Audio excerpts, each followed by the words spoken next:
آپ کو معلوم ہے کہ حضرت موسیٰ علیہ السلام کو جب تورات پر طلب کیا گیا تو کوہ طور پر تورات دینے کے لیے، تو پہلے 30 دن کے لیے بلایا تھا، پھر 10 دن کا اور اضافہ کر دیا گیا، 40 دن ہو گئے۔ فَتَمَّتْ مِيقَاتُ رَبِّكَ 40 لَيْلَةً۔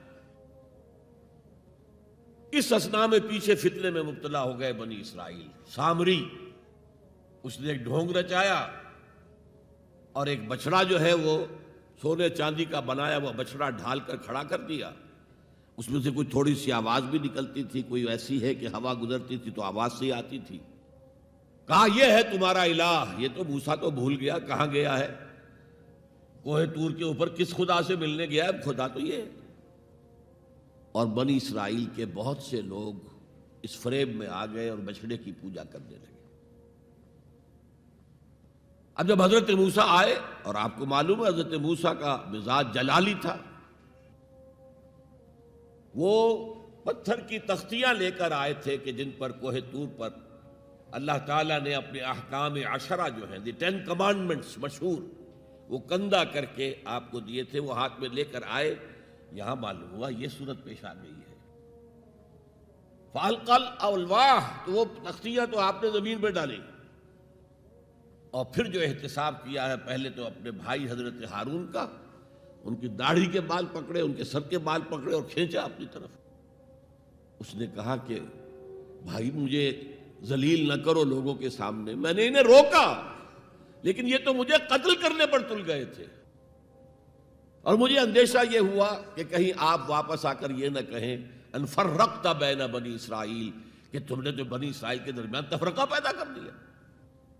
تو میں نے کہا آپ ہی واپس آ کر نپٹے۔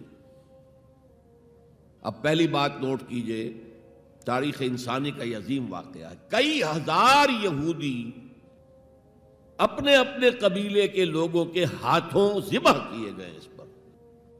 اللہ تعالیٰ نے حکم دیا اور حضرت موسیٰ نے وہ حکم دیا، اللہ کا حکم موسیٰ نے پہنچایا کہ 12 قبیلے ہیں نا، ہر قبیلے کے جن لوگوں نے یہ حرکت کی ہے ان کو اسی قبیلے کے لوگ اپنے ہاتھ سے ذبح کریں۔ اب یہ بہت بڑی توبہ تھی، بہت بڑی توبہ تھی، بہت بڑی توبہ تھی، اپنے قبیلے کے لوگوں کو قتل کر دینا۔ پھر وہ 70 نمائندے لے کر تمام جو بڑے لوگ تھے کوہ طور پر حاضر ہوئے، اجتماعی طور پر اللہ سے عفو و درگزر کی درخواست بھی کرنے کی۔ وہاں اللہ نے زبردست زلزلہ بھیج دیا، محسوس ہوا اب سب ہلاک ہو جائیں گے۔ حضرت موسیٰ نے کہا پروردگار تو چاہتا تو مجھے اور اس قوم کو پہلے ہی ہلاک کر دیتا، تو ہمیں نکال کر لایا ہے آل فرعون کے پنجوں سے، تو نے ہمیں نجات دی ہے، تو پروردگار ہمارے لیے اپنی رحمت طے کر دے، لکھ دے، فاکتب لنا، ہمارے لیے طے کر دے، لکھ دے اپنی رحمت۔ اس پر فرمایا اللہ نے دیکھو موسیٰ، میری ایک رحمت تو عام ہے، وسعت کل شیء، رحمتی وسعت کل شیء، ہر شے کے ساتھ ہے، اور ایک میری خاص رحمت ہے، وہ میں لکھ دوں گا، طے کر کے رکھ دوں گا، للذین یتبعون الرسول النبی الامی، ان لوگوں کے لیے جو میرے رسول نبی امی پر ایمان لائیں گے اور ان کا اتباع کریں گے۔ یہاں بھی لفظ اتباع آیا، اور اس میں پھر حضور صلی اللہ علیہ وسلم کی کچھ شان بیان ہوئی ہے، بات لمبی ہو جائے گی، اور پھر فرمایا یہ گویا کہ اتباع کی تفسیر آ رہی ہے۔ اتباع کا مطلب کیا ہے؟